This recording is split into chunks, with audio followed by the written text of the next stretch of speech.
Hello and welcome to FPL Happy Hour, episode 33. I think it's 33 of season 3, and we're live with myself, Sham, otherwise known as FPL2 Guys 1 Cup on Twitter, and myself, Rob, otherwise known as FPL Panda. Good evening, Rob. How are you? Yeah, all good. Good start to the game week. Yeah, Yep. better than what I've seen sort of floating about. So yeah, I'm really happy with my start to the start to the game week, and yeah, with my wild card that I eventually pulled the trigger on. When did I pull the trigger on it? Thursday or Friday?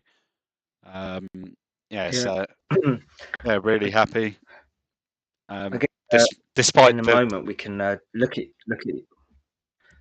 your wild card and see who you brought in and why you ended up making the moves that you did, if you have any regrets with it.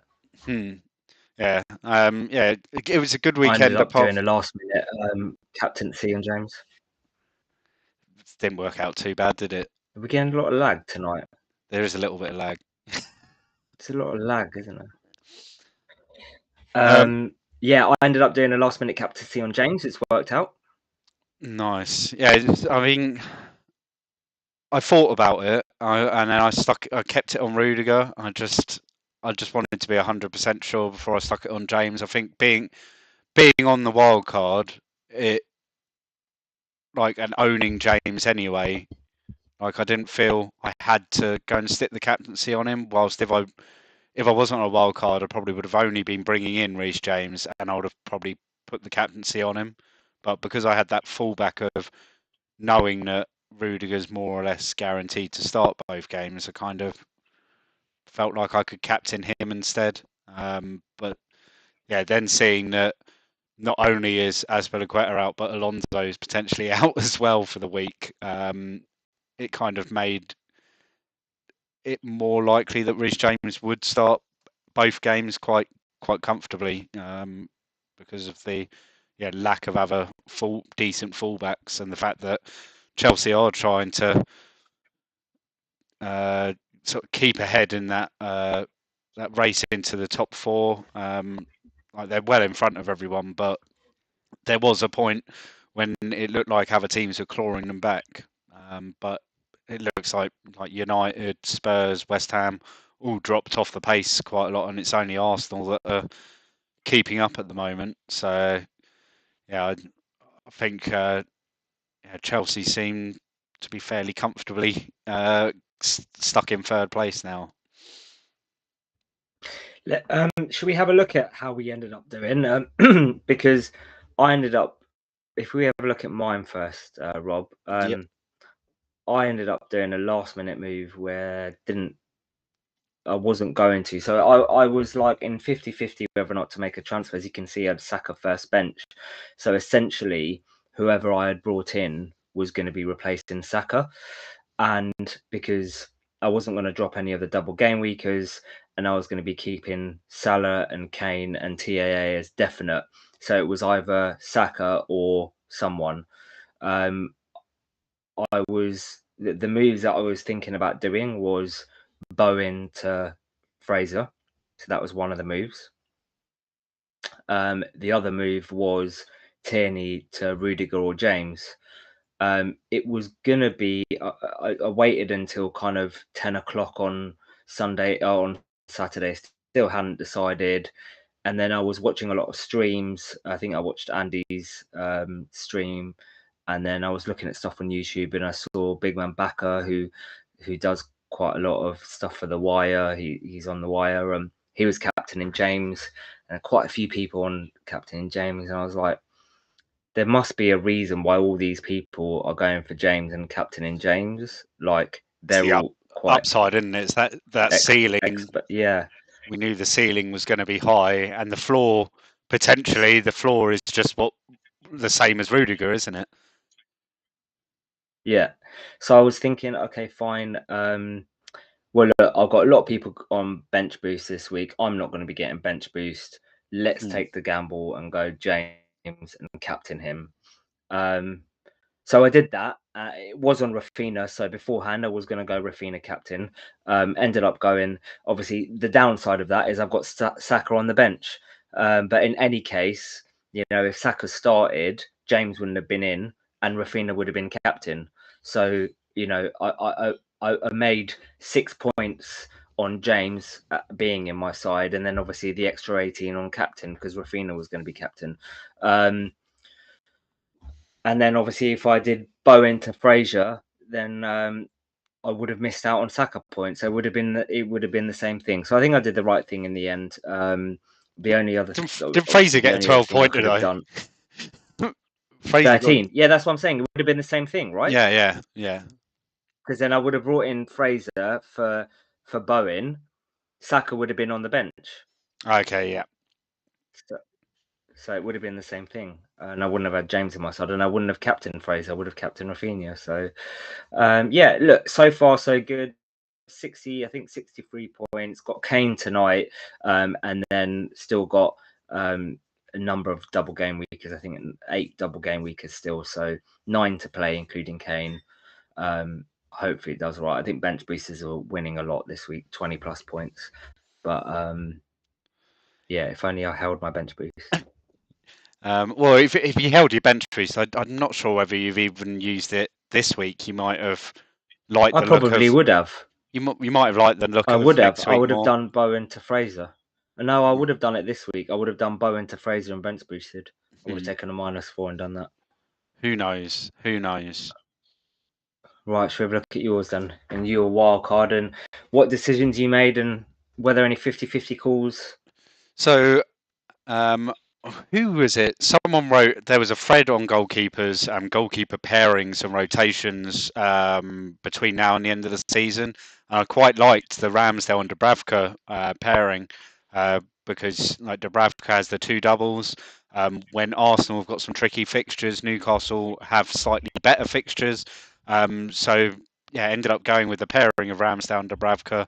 I mean, disappointing really in the end because Newcastle were fairly comfortable against Brighton on Saturday, and disappointing that they didn't keep the clean sheet, to be honest, because yeah, they performed really well again. But yeah, it's a point more than Ramsdale. Yeah, when João Pedro's bicycle kick went in yesterday, that was a big victory for me because And me.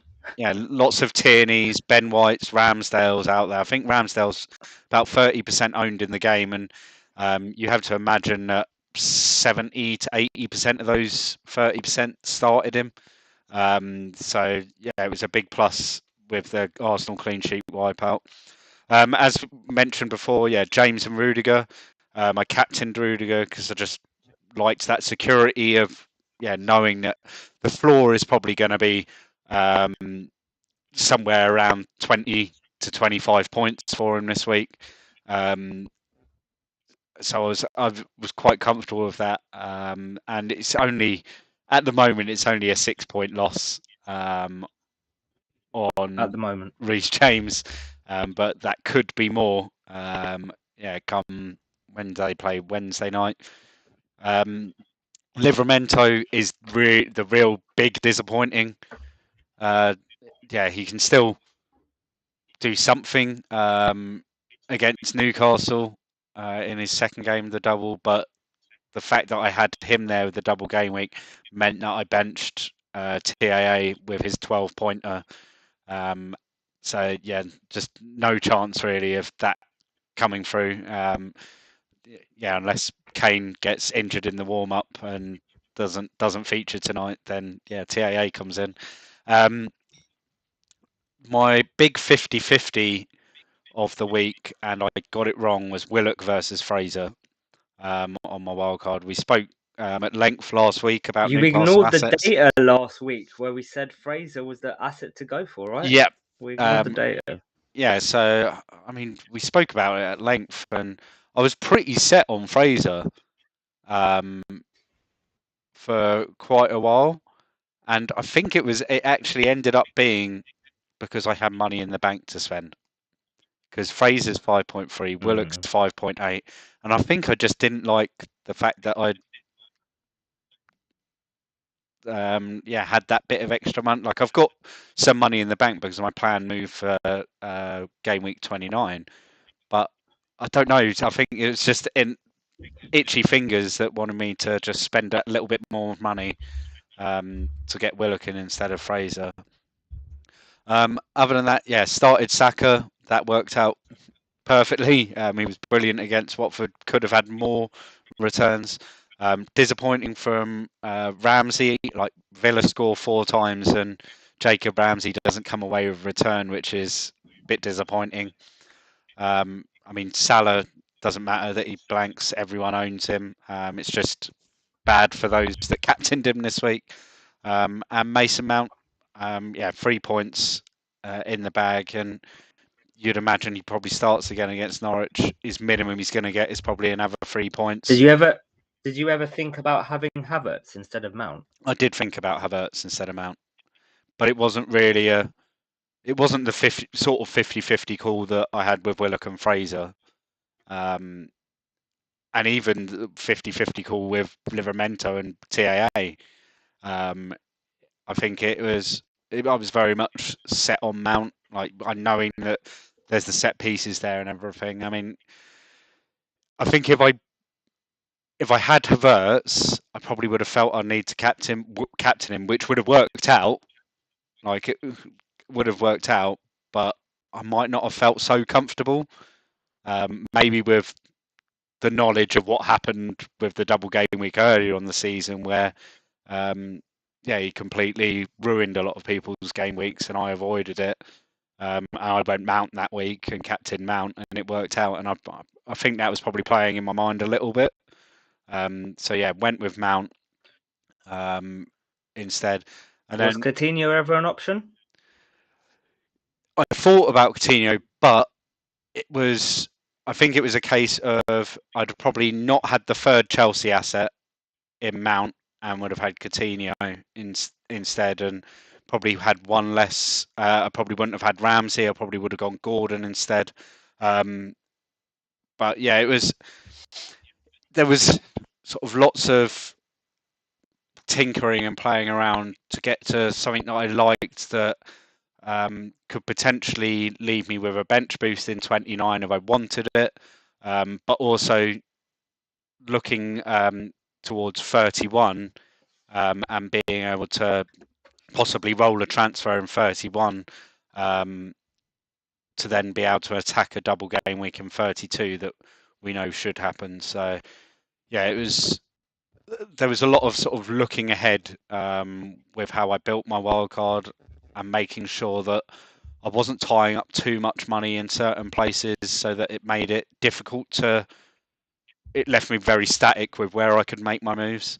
And that's a sensible thing to do, though, isn't it? To look ahead rather than kind of just do it based on the next 2 weeks, all right? Yeah, so I mean, I looked at this wildcard. I looked at it wasn't only game week 28, 29, and knowing that I had my free hit 30, it was also looking at 31. And like, although at the moment there's no doubles in 31, there's the possibility of doubles in 31.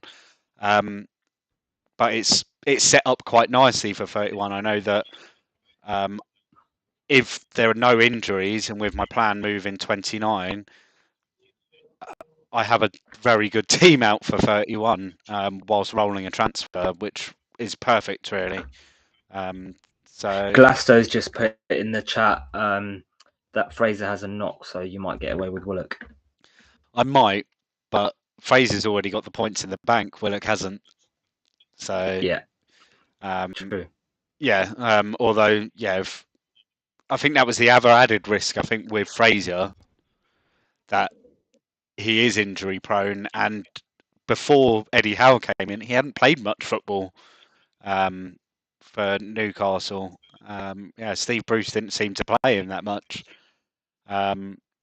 There's always that risk as well. But I think if I had the opportunity to go again, I would have followed my own advice and gone with Fraser and not worried about that sort of 0.5 that I wasn't spending in the bank.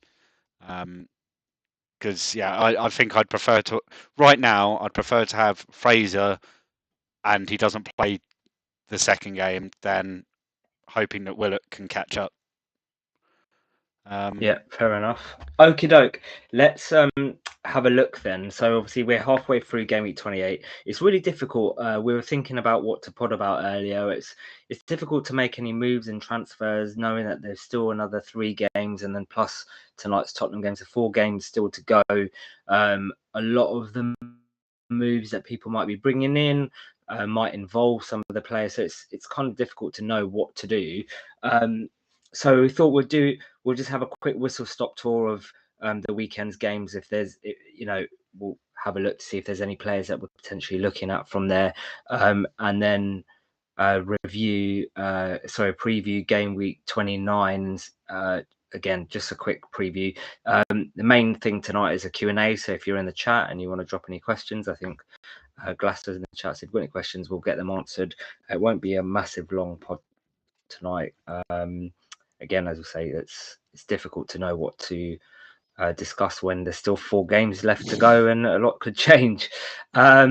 So do you want to bring up the results from the weekend? Any standout, any kind of shocks for you? I think for me, I was really surprised about Villa beating Southampton 4-0, but it's quite evident that Salisu obviously wasn't starting. And he's been huge for does them that kind defensively. 4-0 with an XG, what was it, 2.9 versus 0.7 for Southampton? Does that worry you with the games coming up over the next few weeks for Southampton? Obviously, we've got Broja, you've got Livramento. Have you got Broja as well? Yeah. I've got Broja and so Livramento. Double Southampton. And it's what I can see Newcastle beating Southampton. The way that Newcastle are playing at the moment, I mean, they're the second or third most in form. Yeah, in their last 6, they've won 5, drawn 1. Third most informed team in the league at the moment. Impressive again against Brighton. It'd be a different prospect. Playing at home at the moment, they look untouchable, Newcastle do. Going down to Southampton away from home midweek, so there's not going to be the following down there. They'll make some noise, but it's not going to be 50,000 fans, is it? No. But it's disappointing from Southampton, to be honest. It's to be sort of just done like that by Villa. A Villa team that hasn't seemed to 4-0 as well. Yeah, and this Villa team haven't seemed to have really set the world alight, and there's been glimpses of it, but nothing like what we saw on Saturday. So there's a little bit of a worry, I think, with Livramento coming up. I mean, Southampton, their fixtures coming up. They've got Watford next week. They've got the blank. Then they've got Leeds, but then they've got Chelsea, Arsenal. And I think the good thing about someone like Livramento, he is cheap enough to just bench. But I might be keeping my eye out.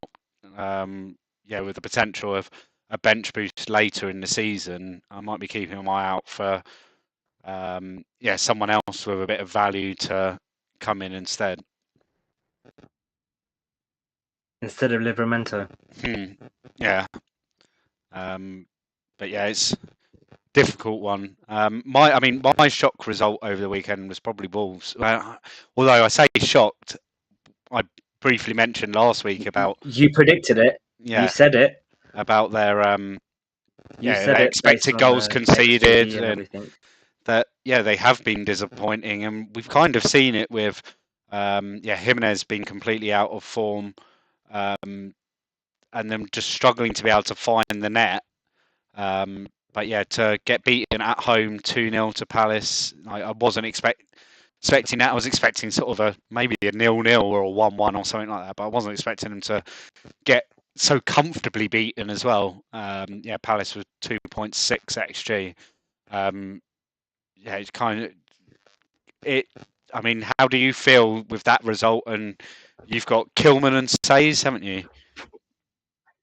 The problem is I can't get rid of him now. I have to keep him for 30. I don't feel confident. But as soon as 30 comes by, I'm going to be getting rid of them. Like, there is no point me getting them rid now with 30 in mind. I think the only options that I've kind of got is move him to an Arsenal player this weekend, but I don't really want to take any hits. Yeah, because that would then force you to take a hit when a lot of people are going to be taking hits, and that 4 points that's potentially probably worth maybe about 10k in rank, isn't it? Maybe at your rank it's probably 5k in rank, but probably about 500. But yeah, 20k 4 rank points at the moment, doing all right.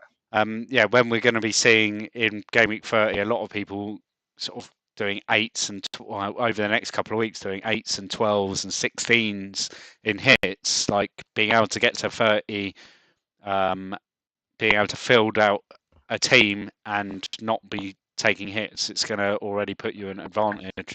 But then you got to weigh it up. What transfers are you looking at this week? Just as a like thought, are you kind of thinking about anyone for this week and then helping out for 30 as well?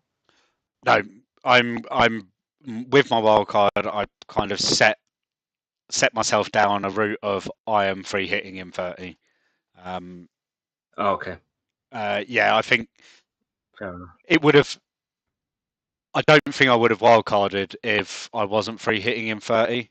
But it was at a point where either I could get an 11 out with a -4, or I could wildcard and free hit in 30 and feel like I would be able to attack 28, 29, and game week 31.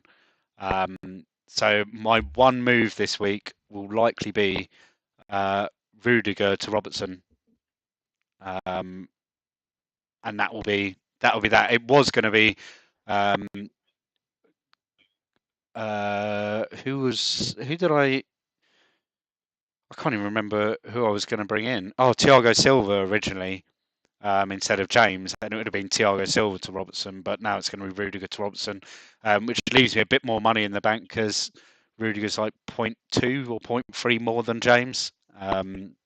So yeah, it's that'll be the move I make, and it means I can attack the next double game week where Liverpool have got the double. So yeah, double having Robertson and TAA seems like the way forward in that double game week, because you don't you could go Jota, you could go Luis Diaz, like you could go anyone in that Liverpool side, and there's no guarantee of starting both games. But with Robertson and TAA, I think defensively you're guaranteed they're going to start both. Because they've both been rested recently as well. Robertson in 26, he missed the first game of the double in 26, and TAA, was it last week he got rested, or the week before he got rested? I can't remember. So yeah, I'd be fairly confident of both of them both starting. Yeah, so I'd be fairly confident of both of them starting both games, and hopefully coming away with at least one clean sheet. My plan move, I think I'm looking at, and it depends how they play tonight. I'm looking at Bowen to Kulusevski. Although I think Bowen Kulusevski. I don't know. I'm just gonna call him fucking Kulu. It's like the Euros pods all over again when you're trying to pronounce names. Yeah, yeah. I don't think Bowen's injury is as bad as it first feared. I think he'll miss the Villa game, and hopefully no more. Sevilla on Thursday, which is going to be a big blow, and then the Villa game potentially. That's what the rumours are at the moment. I think that's my planned move. Go double up with Kane and Kulu for the double, and I think that's probably it. I was thinking to get rid of Jimenez, but where do you really go? Like, I could go Jimenez to Lacazette, I think it's a bit of. but So I think that's a gamble. Jimenez to Lacazette. Like I think with the Arsenal assets now, I think it's it's one of those three midfielders: Saka, Odegaard, and Martinelli. I think they're the three. I wouldn't even go. so would you do that? Would you do Bowen to one of them then instead?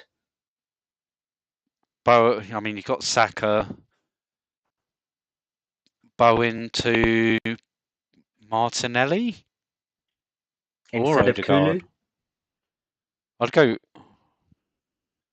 Hmm. They've got the. I mean, it's how do you feel about Spurs in 30 against West Ham? Oh, they'll score a couple of goals. So I yeah, think it'll be a high scoring game. if you're going to back Spurs against West Ham, then yeah, go Kulusevski. But No, I never said they'll win. I said they'll score a couple of goals. was you expect it? Actually, I think anyone could score a couple of goals against Spurs at the moment. Um, yeah, it's. I think It does depend on Bowen though, on fitness. If yeah. he's not, if he's not fit, we're fucked. Like he is our attacking threat this year. He is our main attacking threat. So without him, we're fucked. So I mean, I think yeah, if Bowen is injured, then I'd take a punt because people are going to be taking hits and everything. There's going to be a lot of free hits out there. Mm. Martinelli's someone that I'm thinking about for my free hit. Um, maybe even going with Odegaard, Martinelli, and Saka, and just going full whack on the Arsenal midfield on my As free much hit. as that, Yeah, because the three of them gung looked ho so for it. good yesterday.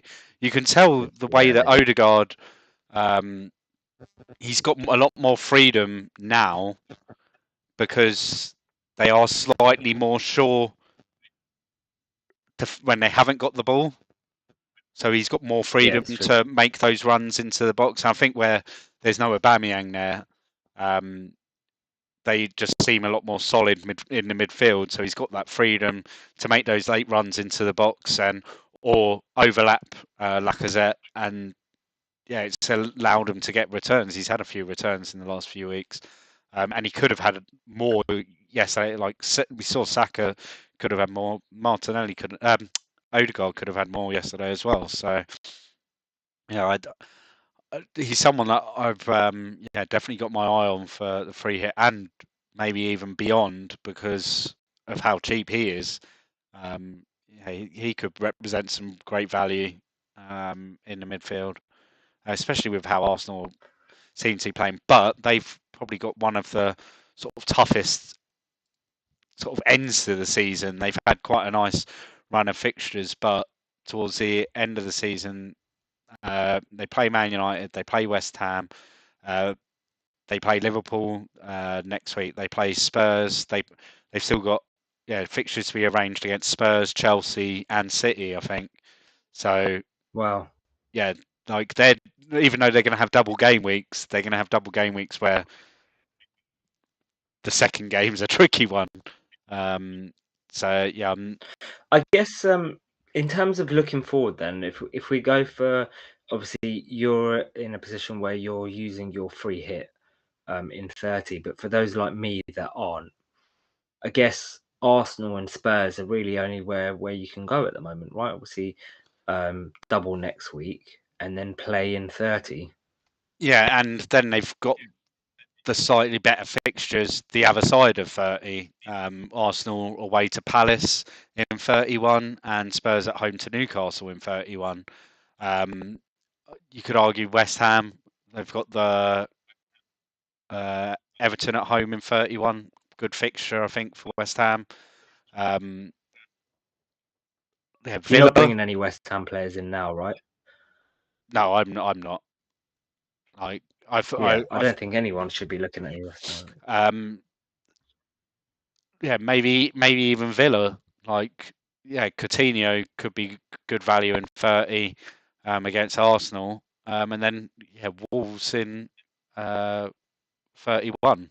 But Could then be a they've good got fixture for him. Tottenham and Liverpool after that. Yeah, but then you're moving on to, like, we know that there is going to probably be double game weeks in 32 and 33,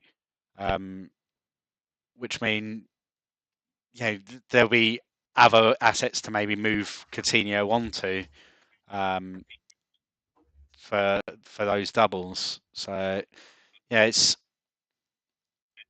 I think it's not just limited to Spurs and Arsenal. Leeds, like, if you don't own Rafinha, like, Rafinha's going to be in a lot of free hit teams, isn't he? So yeah, Rafinha, um, Leicester, Barnes, like, they've got Vardy back, and they do look a lot better with him up there. And um, yeah, Barnes, Madison, and Vardy himself could be option. I wouldn't go defensively with Leicester, although a lot of people got Amati. But yeah, maybe taking a punt on one of them. I think Vardy will almost definitely be in my free hit in 30. And he's probably a decent captaincy shout, isn't he, in 30? Yeah, I Yeah, agree. if he, I'm trying to work out how I bring any Leicester players in. I don't think I've got a route. Barnes, That's the bow problem. into Barnes. Yeah, I could do that. Like, if you just Who have they wanted, got next? Who have they got in 29? they've got Arsenal, so you'd have to do it after 29. Yeah, Yeah, so I think, yeah, that's probably something Barnes that looks you've got to make your mind up sort of at the end of the week, really, haven't you? Because maybe have to make that move this week rather than next week. Yeah. Okay. Anything else to discuss from the weekend's games or the games coming up?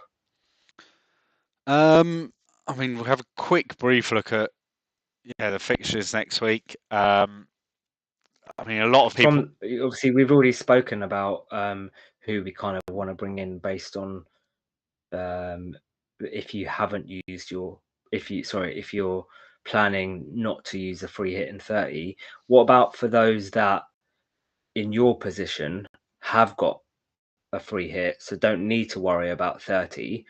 Who you kind of, I know you obviously you're looking at Robertson, but anyone else that looks good for 29 and potentially 31 and beyond that people can be looking at?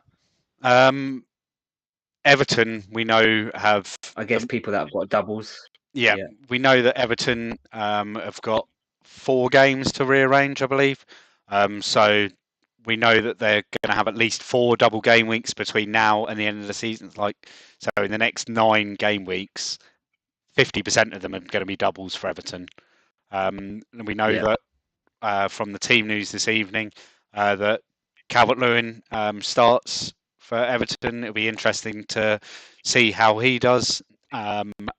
He could be someone that comes in for some people this week. If he performs well tonight, you might find that he makes his way into some teams ahead of Everton's double game week against Wolves and Newcastle this week. Um, they've got at the moment they've got the trickier run of fixtures through 31 and 32. Then they've got Palace, and then they've got Liverpool, Chelsea. But they're going to be fighting now because of where they are in the league. Mm-hmm.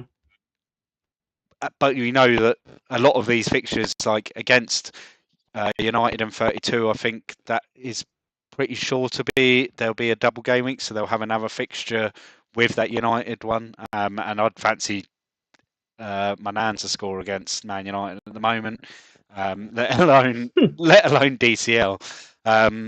So yeah, I wouldn't be fussed about going with Everton forward against Man United at the moment. So he could be someone that comes into people's thoughts if they're on the free hit in 30. Yeah, obviously you can talk all day about the Liverpool assets, the Spurs assets, even if you're on a free hit in 30. Like, I think going into a double game week against Man United and Brighton, I think you need to have one of Son or Kane, if not both. I think, yeah, that's very much a priority. And then, like we've spoken about Arsenal already at length, I think, yeah, there's no harm in doubling up with a couple of their midfielders. I'm not sure I'd double up on their defenders. There's still things that worry me about them defensively. We saw them very early in the game yesterday. I think it was 15 seconds. It was a simple through ball, and Nearly, Dennis yeah, I was saw only that. half a yard offside. And if he times his run Yeah, a bit better, he's onside, and Arsenal it's a conceded in goal. 15 seconds. Um, Yeah. so yeah, I wouldn't be doubling up on Arsenal defensively. I've seen a few teams out there with Tierney and White in, or Tierney and Gabriel in. Like, I'm just not sure that I'd fancy that. But I think any two of Saka and Odegaard or Martinelli is yeah, well worth a shout. Yeah, especially knowing that they're going to have some double game weeks coming up as well. Yeah, I think I agree with you on those. Hmm. Good shouts. Right. I think that's pretty much it, isn't there? Unless you can think of anything else to cover today. We It's can really difficult when it's kind of mid game week, isn't it, yeah, I to know mean, who to it, discuss. at the moment we're both sort of having good game weeks, but like by the time those last four fixtures are finished, it might turn out we're having really bad game weeks.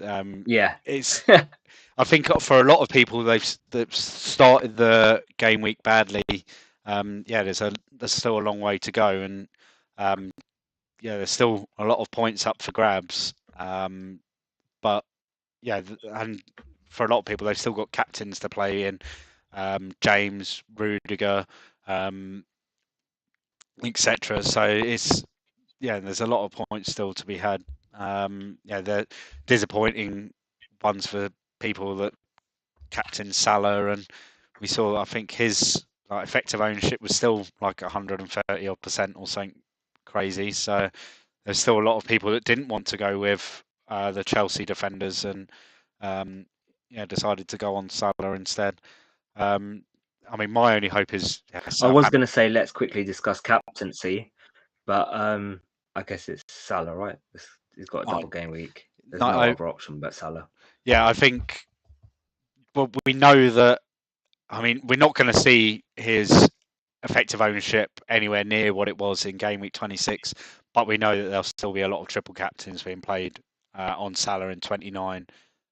So I don't think it's going to be it's not going to be over 200% like it was in 26, where even if you captained him, you were fucked. But I think not captaining him is too much of a risk. Like even this week, like yeah, his effective ownership at my rank's like 120%, and Yeah. yeah, his goal, no, his clean sheet point and two appearance points was still a 3K drop for my rank uh, this week because of the number of captaincies. It's like that's crazy. Yeah. Yeah, luckily made up for by the combined. Well, yeah, Reece James like 65k rise, just owning him. So yeah, it was quite good. Yeah, I noticed that Fantasy Football Fix. I always use their app for sort of their game week live part, and they've done a big update this week. It's got effective ownership and yeah, all the rank change stats and everything all there in an app, which is quite nice and nice and easy to read through. So yeah, I've just got that here and being able to just see that instantly. Yeah, it's quite good. Nice. Right. Anything else to discuss or mention before we Let's have a say goodbye? quick rundown of the mini league table. Halfway through double game week 28 in up to 10th. We've got Ritam Chowdhury with 1881 points. He's 8 points behind Jordan Little in ninth. Then down to 8th is Shirag Sashadaran Down to 7th with Matthias Bjerg. Down to 6th, Patricia Hart having a really bad week with 44 points. I think she was second last week. Up to 5th, Paul Welsh with his 76 points so far this week. Jatin Malik in 4th with 64 points. Pontus Grunlich up to 3rd, 75-point week so far for Pontus. Up to 2nd, Afsal Razik with 79 points so far this game week, and he's cut James Twitty's lead down to just 4 points because James is having a bit of a rubbish game week with 50 points so far. So, but he's still, I think he's still in the top 1K. Just don't think he's 250th anymore like he was last week.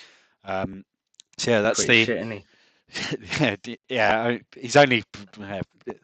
I don't know what exact rank it is, but yeah, he's still walking all over my mini leagues. Yeah, smashing 100%. it. Smashing it at the moment. Nice. Right. So thanks for tuning in. You can find us on Twitter at FPL_Happy Hour. We're also on Spotify and a number of other podcasts. And our YouTube channel is FPL Happy Hour. Please like, subscribe, and share, and all your retweets are appreciated. Enjoy the rest of this part of the game week and next game week. We'll speak to you next week. Bye-bye. Cheers, guys. Have a good night, week.